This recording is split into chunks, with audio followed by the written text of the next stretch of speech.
ये कहानियां एक ऐसे आदमी की जो कि अपने दिमाग का इस्तेमाल करके पूरे शहर का राजा बनना चाहता था और लोग उसे राजा मानते भी थे। लेकिन इसका क्या फायदा, जब अपनी बीवी के सामने अपना प्रदर्शन दिखाना होता था तो ये आदमी एक भीगी बिल्ली बन जाता था और अपनी बीवी को संतुष्ट नहीं कर पाता था। और इसी कारण कई साल बीत चुके हैं और उनका कोई बच्चा भी नहीं है। लेकिन इस आदमी की जो पत्नी थी वो किसी न किसी कीमत पे एक बच्चा चाहती थी, जिस कारण वो दूसरे मर्दों के साथ भी अवैध संबंध बनाने लगी थी। दोस्तों, ये एक साइंस फिक्शन मूवी है जो कि आपको काफी ज्यादा अच्छी लगने वाली है, क्योंकि इस मूवी के अंदर सभी कैरेक्टर्स की एकदम महत्वपूर्ण भूमिका है।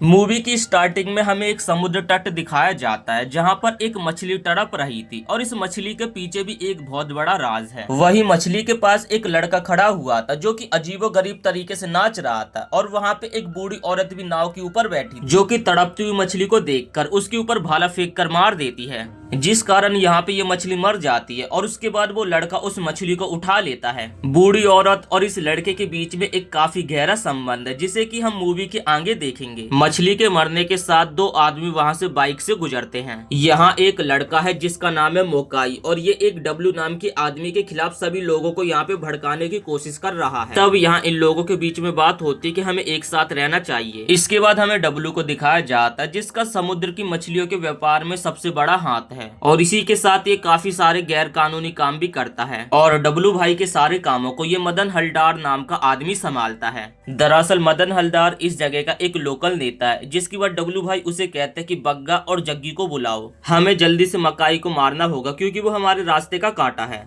तभी वहाँ पे डब्लू भाई का बेटा आता है जो कि गुस्से में अपने बाप से शराब पीने के लिए पैसे मांगता है। डब्लू भाई की फैमिली में उसकी पत्नी और उसका बेटा है जिसका नाम है मनसा। मनसा काफी गर्म मिजाज का, ऐसा इसलिए है क्योंकि उसे अपने पिता से कभी पिता जैसा प्यार नहीं मिला, क्योंकि उसका पिता अपने कारोबार और औरतों के बीच में घुसा रहता है। इसके बाद हमें मंदार को दिखाया जाता है। मंदार डब्लू भाई का दाहिना हाथ है और डब्लू भाई के जितने भी गैर कानूनी काम है उन सभी को मंदार संभालता है। लेकिन बिस्तर में आने के बाद मंदार काफी ज्यादा कमजोर था और इसी कारण मंदार और उसकी बीवी के बीच में हमेशा झगड़े होते रहते। मंदार की बीवी का नाम लैली है, जिस कारण डब्लू भाई के साथ उसकी बीवी का अवैध संबंध है। मंदार को इस बारे में सब चीज पता है, लेकिन मंदार अपनी बीवी को कुछ नहीं कहता है। मंदार एक रात अपनी बीवी से बात कर रहा था, तभी उसके पास डब्लू भाई का कॉल आता है। डब्लू भाई उसे बताता है कि तेरे बचपन के दोस्त के काफी ज्यादा पर निकल रहे हैं तो उसे रास्ते से हटा दे। अगले दिन मंदार बग्गा को कॉल करके सारी बातें बता देता है, जिसके बाद हमें मोकाई और एक लड़के को दिखाया जाता है। वो दोनों अपने अपने घर चले जाते हैं। तभी यहाँ पे मोकाई अकेला रह जाता है। तभी वहाँ पे मंदार और बग्गा आ जाते हैं जो कि मोकाई को अपने साथ चलकर दारू पीने के लिए कहने लगते हैं। मोकाई पहले तो मना करता है, लेकिन मंदार के फोर्स करने पर वो यहाँ पे मान जाता है। दरअसल यहाँ पे मोकाई को मारने का प्लान बनाया गया है, क्योंकि उस दिन मोकाई ने डब्लू भाई के खिलाफ आवाज उठाई थी। यहाँ पर मोकाई को बीच समुद्र में लेकर आ जाते और यहीं पर उसे मारने का प्लान है। तभी मोकाई कहते कि मंदार तू कितना ज्यादा बेवकूफ है जो कि पूरे गेलपुर को कब्जे करने की ताकत रखता है, लेकिन तू एक डब्लू भाई का गुलाम बना हुआ है। जिसके अगले पल मंदार मोकाई को मार देता है और उसे समुद्र में फेंक देता है। मनसा समुद्र किनारे टहल रहा था, तभी उसे किसी लड़की की हंसने की आवाज आती है। जैसे मनसा पास जाकर देखता है तो वहाँ मदन बाबू की छोटी बहन लवन्या एक चोमू के साथ बैठी हुई थी। ये सब देख के मनसा को काफी ज्यादा गुस्सा आता है, क्योंकि वो मदन भाई की बहन को काफी ज्यादा लाइक करता है और उसके बाद वो मदन भाई को कॉल करके सारी बातें बता देता है। रात के समय मंदार और बग्गा शहर से लौटकर वापिस आ रहे थे, तभी उन्हें रास्ते में वही बूढ़ी औरत दिखाई देती है जो कि समुद्र के पास खड़ी थी। मंदार तभी मजनू बूढ़ी औरत को 100 रुपए देता है, जिसपे बूढ़ी औरत कहती है कि तेरे पास बस इतना ही है क्या। इसके बाद मंदार और बग्गा डब्लू भाई के घर आ जाते हैं, जो कि घर पे बैठा हुआ डब्लू भाई शराब पी रहा था। इसके बाद डब्लू भाई उन दोनों को उनके काम के लिए 50-50 हजार रुपए देता है और ये देखकर वो दोनों काफी ज्यादा हैरान हो जाते हैं। दरअसल सीन हुआ क्या था कि इन्हें रास्ते में जो मजनू बूढ़ी मिली थी उसी ने कहा था कि तुम्हें आज बहुत सारे पैसे मिलने वाले हैं। इसके बाद डब्लू भाई अपने सोने की चैन को उतारकर मंदार को दे देता है और कहता है कि इसे लैली को दे देना। इसके बाद मदन भाई मंदार को कॉल लगाता है और कहता है कि तुम सुधा घाटी जगह पे एकदम अंडरग्राउंड हो जाओ, क्योंकि गेलपुर में एक नया एसआई आ गया और वो मोकाई के हत्याकांड में मंदार को ना पकड़ ले, इसलिए यहाँ पे मदन भाई उसे छुप के रहने के लिए कहता है। इसके बाद हम पुलिस वालों को देखते हैं जो कि मोकाई को ढूंढने पे लगे हुए हैं, लेकिन उन्हें मोकाई कहीं पर भी नहीं मिलता है। उसके अलावा उन्हें मोकाई की साइकिल मिल जाती है। नया एसआई जिसका नाम मुकद्दर बैनर्जी है वो मोकाई के इस केस के लिए आया है। बैनर्जी एक खास तरीके का एसआई है जिसे पैसों की कोई भी भूख भूख नहीं है, भूख है तो बस महिलाओं की। इसके बाद हम मोकाई की लाश को देखते हैं जो कि समुद्र के किनारे पड़ी हुई थी। फिर हम मजनू दादी को देखते हैं जिसका जो पोता होता है समुद्र में डुबकी लगा के मोकाई की साइकिल की चाबी को निकाल लेता है। और यहाँ पे मंदार एक बुरा सपना देखता है जिस कारण उसकी काफी ज्यादा फटी पड़ी है।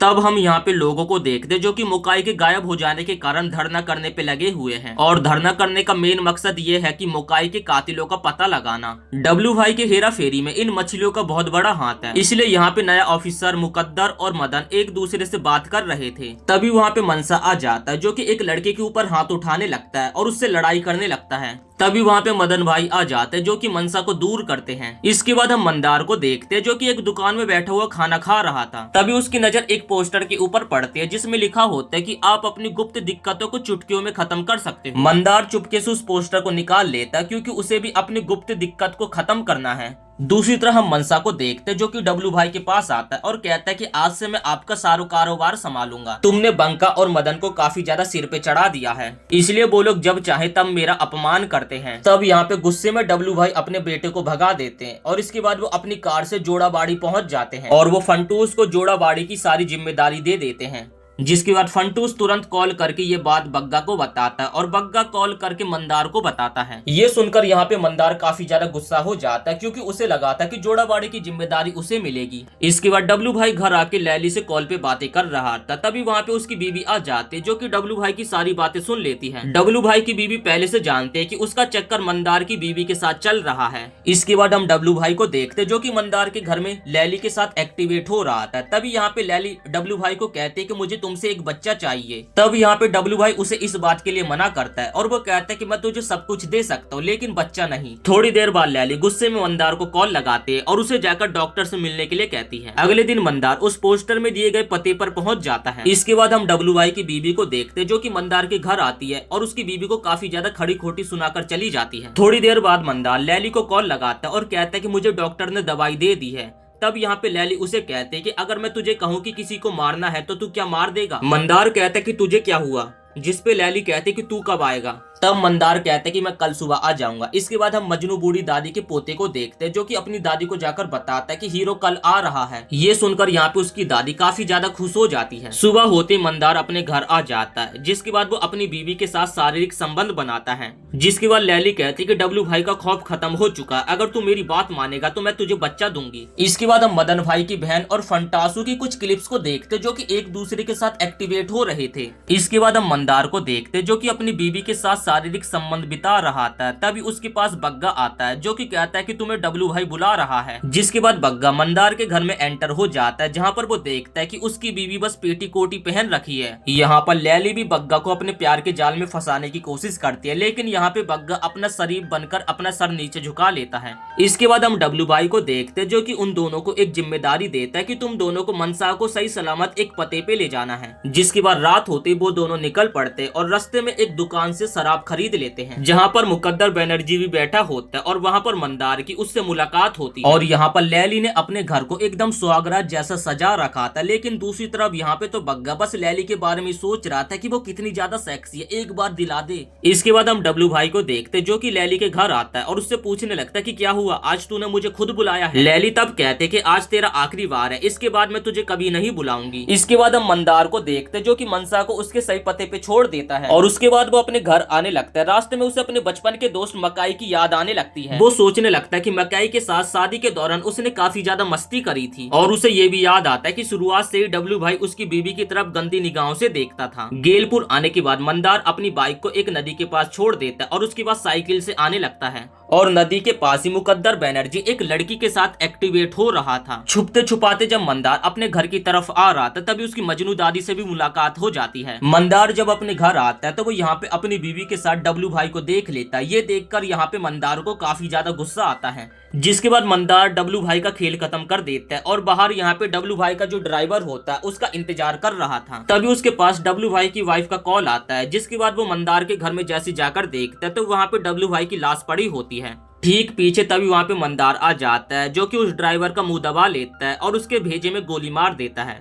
जिसके बाद सीन यहीं से चेंज होता है और हम डब्लू भाई की डेड बॉडी को देखते हैं जो कि समुद्र के किनारे पड़ी हुई थी। तभी वहाँ पे लैली भी दौड़ती हुई आती है, जिसके बाद लैली के ऊपर मुकद्दर बनर्जी की नजर पड़ती है और यहाँ पे लैली की भी उसके ऊपर नजर पड़ती है। तब यहाँ पे लैली बेहोश होने का नाटक करती है और उसके बाद मुकद्दर बनर्जी के ऊपर गिर जाती है, जिसके बाद यहाँ पे मुकद्दर बनर्जी उसके प्राइवेट पार्ट को टाड़ने लगता है। डब्लू भाई की बीबी मुकद्दर भाई को बोलती कि मेरे मनसा को यहाँ पर मत आने देना, कहीं वो कातिल उसे भी ना मार दे। जिसके बाद मदन भाई मनसा को कॉल लगाता है और यहाँ पे मनसा की भी रात की चढ़ी हुई उतर जाती है। असल में हुआ क्या था कि मंदार ने जानबूझ के मनसा के शराब में बेहोशी की दवा मिला दिया था। डब्लू भाई को मारने के बाद मंदार मनसा के घर में एकदम शरीफों की तरह आकर सो जाता है। जिसके बाद मनसा मंदार के पास आता है और उसे बताने लगता है कि मंदार मेरे पिता को किसी ने मार दिया है। जिसके बाद मंदार मनसा को कहता है कि तुम मुझे 2 दिन का समय दो, जिस किसी ने भी तुम्हारे पिता को मारा मैं खुद उसे अपने हाथों से मारूंगा। इसी बीच बंका फंटूस को बस में चढ़ा देता है। डब्लू भाई के मरने के बाद अब यहाँ पे मंदार का हुक्म चलने वाला है, जो कि हम वीडियो में आगे देखेंगे। और यहाँ पे जो जोड़ाबाड़ी की जिम्मेदारी थी उसे मंदार के हाथों में दे दिया जाता है।